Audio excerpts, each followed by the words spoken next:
A weekly pulse on all things green and gold with the three-time Wisconsin Sportswriter of the Year, Jason Wilde, who's here in Milwaukee. Jason Wilde, Alex Strouf with you on Weekly Wilde. Hi, Jason. Well, it's not like we haven't worked together in person many, many times before on Green Bay game day, et cetera. But yeah, this is a change of pace for Weekly Wilde. Change of pace indeed. No change of pace at the special teams coordinator and assistant head coach job. Heyo. Rich Bisaccia signs an extension with the Green Bay Packers, a guy that has been heavily criticized, obviously, for a lack of improvement, if you will, with that unit. But it sounds like Bisaccia back for at least another 2 years. What do you make of that extension? Well, at least another 1 year. He was going into the last year of his contract. Unless your name is Jerry Jones, generally speaking, you don't want coaches, whether they're head coaches or assistants, going into the final years of their deals. They don't want that. And so Matt LaFleur did extend him by a year. Tom Silverstein of the Journal-Sentinel was the first one to report that. But look, I understand. The only worse job at Lambeau Field than special teams coordinator, I think, has been defensive coordinator. And having listened to KBN on Wednesday, reacting to Tausch talking about where the Packers' defense was at, even now with a defense that was sixth in the league in scoring, fifth in total defense, fourth in takeaways, people still don't think the defensive coordinator has done that great of a job. So, look, from Bisaccia's perspective, and this is going to sound ridiculous. I used to love when Dom Capers would come in and say, well, let's start with the positives. And then he would say something about the run defense where if you take away the 60-yard run and the 42-yard run, we only allowed on the other 24 carries average of 2.2 yards per carry. Yeah, but the other two runs count, Dom, and he knew that. But, their coverage units were actually quite good. They were second in the league in terms of starting field position after kickoffs. And Brandon McManus does not have the huge leg that he was constantly kicking touchbacks, so that says your kickoff coverage unit was good. And up until they got snookered on a 94-yard punt return with the little trickeration that the Bears ran, their punt coverage unit was pretty damn good too. And their punter was good. Their kickoff return guy was a two-time first-team All-Pro. They changed the rules for kickoffs. Not a whole lot of production there, not a lot of opportunity there. I would say that Jaden Reed was pretty inconsistent as a punt returner. Definitely. Inconsistent catching the football. He also had 10 drops as a receiver, and I think he's got the potential to be a really great player. But he did not make as big of a jump in either of those areas than even he was, I'm sure, expecting. And then obviously the kicking situation, right? I mean, if you spend an entire year with a rookie kicker and he misses more kicks than anybody in the NFL, that probably leads to your special teams being ranked lower than you would like. And then you start a season with a rookie kicker who misses more kicks to that point in the season than any kicker in the NFL before you added Brandon McManus to replace him. That's going to hurt your numbers. So I don't think Rich Bisaccia is bad as Packers fans think he is. At the same time, he was brought in with a lot of fanfare and a lot of money, and he has not been as good. And their units have not been as good as you would expect given his track record, given his reputation, and given his contract. All right, good insight there. Rest of the coaching staff, we've heard lots of news, right? This guy's taking an interview here. This guy's taking an interview here. Outside of Jason Rebrovich, who was fired as the defensive line coach, it seems like the rest is going to stand pat entering 2025, unless I'm missing something in terms of the coaching staff. Seems like pretty much everybody's back. Yeah, obviously, and you know this already, the retirement of Tom Clements obviously leaves an opening for the quarterback's coach, and they did not fill it with Luke Getsy, who was the quarterback's coach before he left to take the Bears offensive coordinator job, which led to the return of Tom Clements at Aaron Rodgers' behest. And so I thought it was interesting that it has not been officially announced. I talked to someone inside the building who said they're going to wait to make a full staff announcement once they've got everyone in place. They don't have a defensive line coach. They don't have a quarterback's coach. But I thought it was really interesting that they did not did not give Luke Getsy the quarterback coach title. He instead is a senior offensive assistant. I look forward to talking to Luke and asking him, what do you do around here? I was just about to say, what does that mean? So we'll have to wait for that a little while longer. But, again, I know Tausch has been beating the Dan Orlovsky drum. I don't have any evidence that would indicate the Packers are actually interested in taking him out of the TV realm and into the coaching realm. I still think it's most likely that it's Sean Mannion, who basically got a year of an internship, if you will, of being a quarterback's coach. Obviously, former backup in the league. Him or Connor Lewis are the two in-house candidates that are obvious. But, yeah, they got, of the 3 known candidates that have interviewed for the defensive line job, 2 of them have gotten jobs elsewhere. So we'll have to wait and see. It's former Bears defensive coordinator Eric Washington, who is the last remaining known candidate who is still available. Okay, we will see on that. What do you think the timeline on something like that is to roll out the whole staff announcement? Yeah, sooner the better, right? I mean, they've got this. Coaches don't go to the scouting combine anymore, which is still strange to me. I don't understand that. COVID changed a lot of things. Obviously, a lot. Tausch and I, we function pretty well not being in the same place, and Tausch would tell you that we're better than when we're together. We're not very good, but. I'm surprised that so many coaches have decided it's not worth their time and effort to go to Indianapolis. But ideally, you would like to have your staff intact in time for you to be able to start working on your offseason. To me, the biggest thing offensively is how are you going to get Jordan Love to make the big jump, and how are you going to marry what Josh Jacobs does so well with your passing game, because those 2 things did not occur this season. Yeah, no doubt. I want to go back to something you said. I know it was brought up yesterday on Wilde and Tausch, and something you said in your Bisaccia answer at the beginning, and that is the fact that the Packers held the NFC champion Eagles to 22 points in the wild card round. That's the lowest they scored in 3 playoff games so far. The defense was a top 5 unit for the most part in terms of statistically this year. Do you think they're closer to championship level than this offense is after 2024?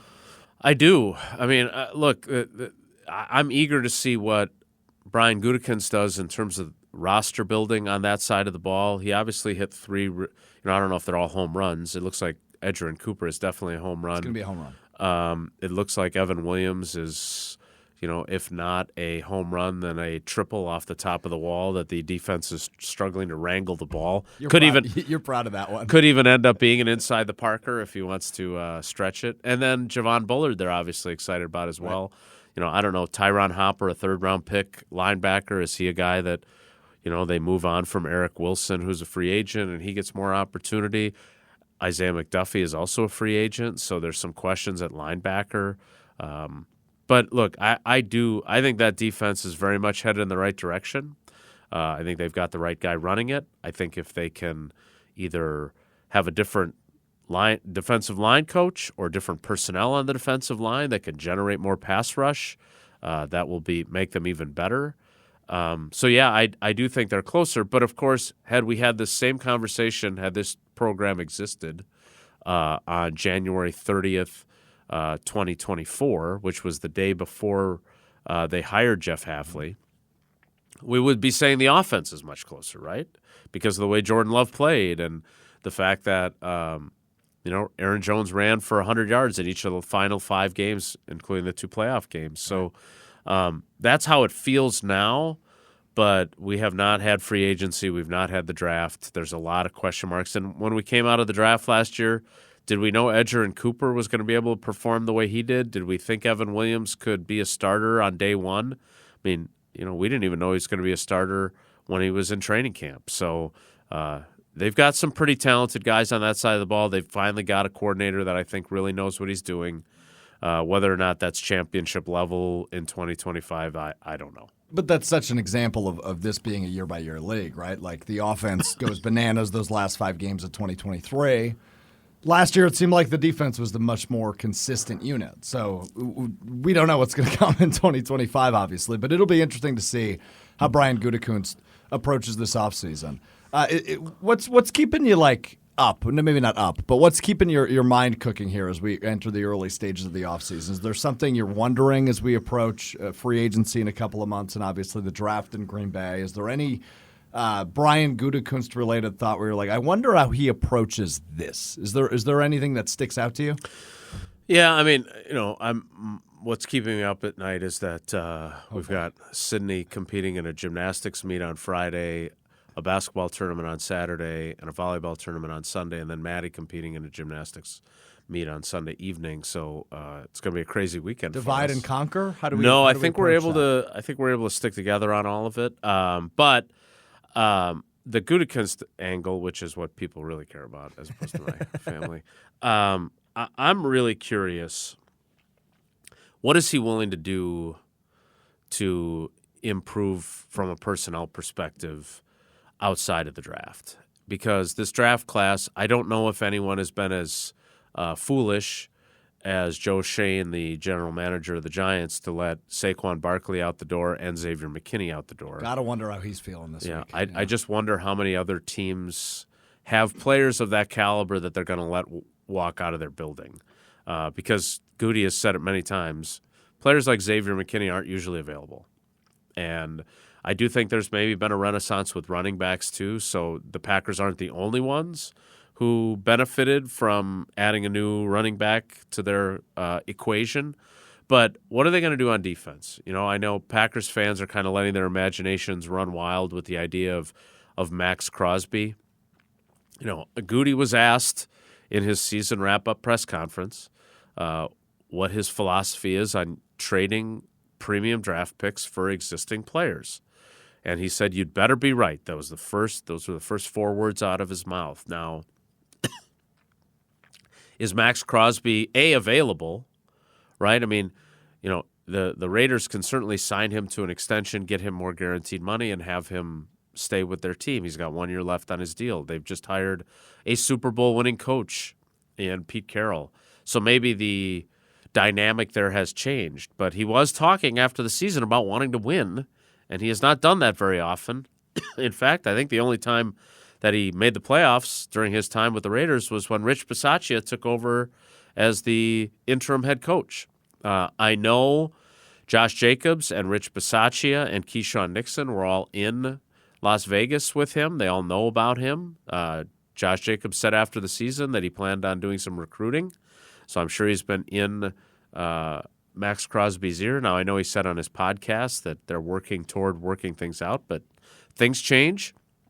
But that's the kind of player that I would think would be the exception that proves the rule with Goody, that he'd be willing to maybe consider giving up some draft capital. But again, when you've had the kind of drafts he's had the last couple of years, you feel pretty good about your ability to identify players. And the big point that he made was when you make a trade like that, not only are you giving up the assets from a draft perspective, but you're taking guys that will be on rookie contracts and very affordable, which they have plenty of them right now, and they're about to figure out who they're going to extend.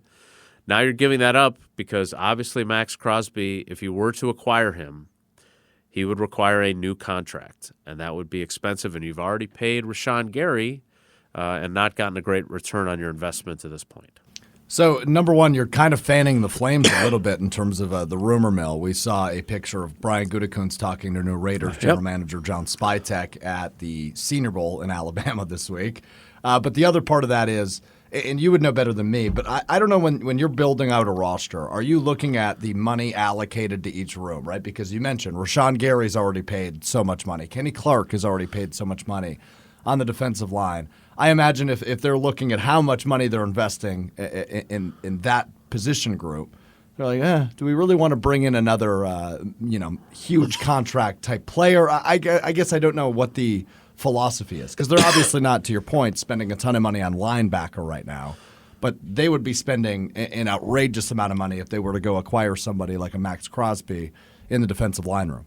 Yeah, although on the flip side, they could get out of both Kenny Clark's contract and Rashawn Gary's contract after this season. So theoretically, it would be a 1-year imbalance with the spending in that room. But I don't know if Goody looks at it that way or not. He does have a lot of cap space to work with. One of the things that he did say, though, is that obviously they've got some guys finishing out their rookie deals. I mean, the 2022 draft class is all going into the final year of their contracts. They've got 2 first-round picks that, based on the way Goody talked, are both going to get the 5th-year option, Quay Walker and Devontae Wyatt. But after that, you've got Christian Watson, you've got Romeo Doubs, you've got Zach Tom, you've got Rasheed Walker. So you've got 2 of your theoretical starting wide receivers and your 2 starting tackles, all part of that. How many of those guys are they willing to pay, and what does that do for where they can spend elsewhere? That's all part of the calculus that they have to figure out. The calculus got a good shine in the light by our buddy Rob Domofsky this week, talking about Brian Gutekunst's 3-year and 5-year plans. Right, it had a ton of quotes from executives both in Green Bay and across the league praising Goody for his short-term and kind of long-term plan. This would be quote unquote year 3 of the 3-year plan. Do you view this? I know Goody doesn't believe in windows. You and I joke about that all the time. But do you view this as the real beginning of the window now as we start having those conversations, right? This could be the last year for X on this, or not X being Xavier McKinney, but X player on this contract, right? So you view this as the beginning of the championship window?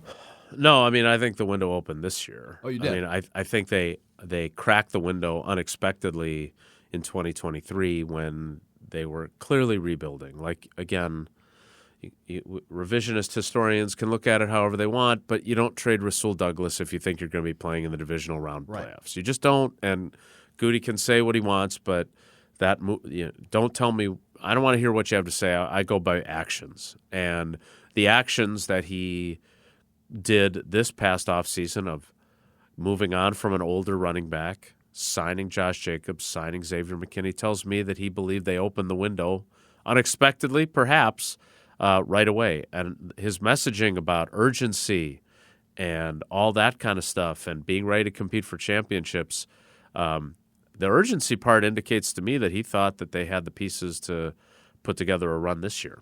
And obviously they fell short of that. And, he's put his team and himself on blast for what he said to us. I mean, that was an interesting response from him. I don't. Again, I always tell you that it's about the answer, not the question. But there had been a lot of happy talk during that press conference about growth and improvement, and that answer came from me saying, in I think the last question of the presser, you still went 11-6, and you still lost in the first round of the playoffs, and that was what prompted that answer. And I thought it was a pretty strong statement from the general manager. So. The window is open. He can say he doesn't believe in windows, but if he's operating on 3 to 5 year plans, those would indicate you can call them whatever you want. Call it a 5-year plan, but it's probably more like a 5-year window if you wanted to use that term instead. That's the term I would use, right? Because when you look at the way this roster has been constructed, you have all these guys that Jordan Love has kind of grown up with, and we don't know if they're going to be on the team in 2 years, right? Some of those guys. You mentioned Romeo Doubs and Christian Watson, who will be first up in a couple of years in terms of contract extension. More likely reunion and, technically free agency. On the offense, Davante Adams. Defensively, Rasul Douglas, who you just mentioned, is a free agent. More likely to have a reunion in Green Bay. Boy, those are two guys that both have won our Tom Mulhern Stand-Up Guy Award. So from a reporter's perspective, I hope it's both. Both, yeah. From a team perspective, I mean, again, Rasul Douglas was playing really, really good football when they moved on from him. And I think there's kind of a false narrative about him in terms of the idea that, he was some sort of problematic locker room guy. Yeah, he was questioning authority. He was questioning Joe Barry. Who they fired. Subsequently. So the idea that maybe he knew what he was talking about. Matt LaFleur was very vehement after that trade. He was not a locker room problem. He's one of their leaders. Guys looked up to him. The dynamic has changed now with Xavier McKinney in there, with Jair Alexander likely not being in there. So I would never say never on that. But, again, the Adams piece is another interesting thing, right? Like, I don't know what Aaron Glenn has planned in New York. Does he plan on? He's left the door open at least, refusing to answer any substantive question about Aaron Rodgers' future with that team. But if Aaron Rodgers is back, I would think that they would want to rework Davante Adams' contract to make it more manageable so he can stay too. I still feel like it's unlikely that Rodgers is back, but if he's not back, then I would think that they would kind of start all over with everybody and allocate that money. I mean, Davante Adams is scheduled to have a $35 million base salary this year. No one gets paid that. Like, that has to be either adjusted for him to stay there, or he's got to be released or traded with an adjusted contract to make that work for his new team. But, yeah, he's dropped a whole lot of breadcrumbs, that's for sure. He may not be related to Kay Adams, but he sure has told her a lot and made a lot of references to the Packers. So I don't know if there's mutual interest, but hard not to think that Devontae has interest. Yeah, hard not to. As him and his cousin chop it up, it seems like 3 times a week how often we're seeing clips of him talking about the Packers. As we talk about Devontae, I've thought way too long and hard about this. I'm starting to get to the point where I don't know that pass catcher will be a position they address through free agency. I just, like they did last year, I think they might enter the season with hopes that one of these guys emerges. Obviously, that didn't happen in 2024, but I would not be shocked or floored if they are just to run it back. Obviously, you're going to be without Christian Watson at the very least the early parts of next season. But that's the position where I would not be surprised if they don't address it outside of maybe a mid-round pick. I mean, that's kind of where I've landed. I think they're going to focus more in terms of free agency and early picks, corner, pass rush, offensive line. I wouldn't be shocked if they don't address pass catcher, especially through free agency. Yeah, I mean, I don't think they're getting T. Higgins. No, I don't either. Even if he doesn't return to the Bengals, I would assume he'll get franchise tagged. I would assume they'd extend Jamar Chase and then tag him, and then they'd have the flexibility to do what Goody did with Devontae, which is trade him and get assets for him. No, I don't think that's likely either. Sooner or later they're going to draft a wide receiver in the first round. You think? Sooner or later. It's been since Javon Walker, man. Right. It's been a long time. And that was 2004. They've drafted 2 quarterbacks in the first round since then. Right. So that's I still love Rodgers sitting on McAfee on draft night when they drafted Jordan Love, thinking we haven't picked an offensive skill position player since we picked me. And I think he really thought it was going to be a wide receiver, and instead it was his replacement. So, again, I don't know what the wide receiver class is going to look like. It doesn't seem like it's as strong as some previous years where 7 guys have gone in the first round. But I think they will address it. I think they will address it sometime within the first 2 days of the draft because of the uncertainty with Christian Watson. Sure. I mean, if he's back in late November, great, but in what capacity is he back? How much does he look like himself? It's one thing for T.J. Hawkinson to come back in mid-November from a similar timeline from his ACL. T.J. Hawkinson wasn't running a 4.3. So that's a big question mark. And then you also have questions about all the other guys that you've drafted because none of them really elevated. Right. I mean, I think we all, Rob Domofsky did a piece on ESPN.com about Jaden Reed being a potential 100-catch guy. He ended up with 50 catches again. I'm on record saying that I believe that Dontavion Wicks is the most talented guy in that group, and he ended up, I think, with the same number of catches he had as a rookie, and more drops. More drops. So that is a group that just did not elevate to the degree that anyone, including Brian Gutekunst and Matt LaFleur, and those players themselves probably expected. So I think they will add there because of the uncertainty with Christian Watson and the uncertainty of contracts. I mean, you've got these stacked up now of Watson and Dobbs in their contract years. And then next year, Wicks and Reed are going to be in contract years. So they've got to figure out how they're going to replenish that. Always enjoy this conversation. We'll have a couple more. But last thing for you this week before we get you over to Wilde and Tausch is the Super Bowl is obviously set. It's Eagles-Chiefs. Now that I've slept on it for a few days, I'm actually very excited for this game. These are 2 of, if not the 2 best teams all season long in the NFL. And despite this being a Super Bowl we saw 2 years ago and the Chiefs being in another Super Bowl, and I understand the fatigue, I think this is going to be a really fun game. And obviously the potential to see history is pretty cool. No team has ever won 3 Super Bowls in a row, despite the Packers, obviously, in the late 1920s, early 1930s, and the 1960s winning Correct. 3 championships in a row. I'm excited for the Super Bowl. You in? You with me? Nope. No, you're not. No. And I know Kendrick Lamar is a talented cat. Sure is. He is not in my heavy rotation on my Spotify playlists, but I know Sydney's excited about him. I'm not enthralled with the Chiefs. I do have Chiefs fatigue. It'd be interesting. I don't know how Packers fans would feel if the Eagles win this game. Would they look at it as that could have been us? I don't think you should. Think so. No. But I wouldn't. But it does tell you, one of the things that I think we'll probably end up discussing as this show moves forward is the way they use their quarterback and their run game and what that could do for both Jordan Love and the offense, but also for Josh Jacobs. So, look, I always watch the Super Bowl. Everyone pretty much does. Yep.